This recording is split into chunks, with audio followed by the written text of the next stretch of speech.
SSC 2025 তোমরা যে 10টি প্যারাগ্রাফ পড়লে 100% নিশ্চিত সেখান থেকে একটি কমন পাবে। সেগুলো হলো নাম্বার 1 ডিফরেস্টেশন, এটা কিন্তু খুবই গুরুত্বপূর্ণ একটি প্যারাগ্রাফ, এটি কিন্তু এখন প্রায় বোর্ডেই দিয়ে থাকে। 2 নম্বরে যেটি পড়বে সেটা হলো স্কুল ম্যাগাজিন, এটাও কিন্তু খুবই গুরুত্বপূর্ণ একটি প্যারাগ্রাফ, এটা যে কোনো বোর্ডে চলে আসতে পারে। 3 নম্বরে যেটা পড়বে ডেঙ্গু ফিভার, যেহেতু ডেঙ্গুর প্রকোপ অনেক বেশি সেহেতু তোমরা এই প্যারাগ্রাফটা অবশ্যই পড়বে।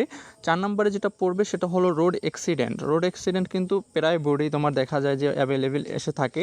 5 নম্বরে যেটা পড়বে সেটা হলো ক্লাইমেট চেঞ্জ, যেহেতু এখন আমাদের বৈশ্বিক আবহাওয়া পরিবর্তন সেজন্য এটা খুবই গুরুত্বপূর্ণ, যে কোনো বোর্ডে চলে আসতে পারে। 6 নম্বরে যেটা পড়বে সেটা হলো এনভায়রনমেন্ট পলিউশন, যেটা বললাম যে আবহাওয়ার যে অবস্থা সে দিক বিবেচনা করলে এই প্যারাগ্রাফটা খুব গুরুত্বপূর্ণ।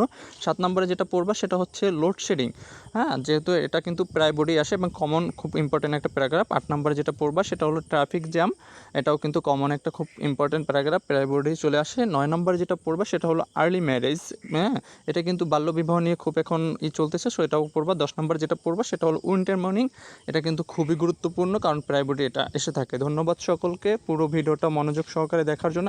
ইনশাল্লাহ এই 10টা থেকে একটা কমন পাবা।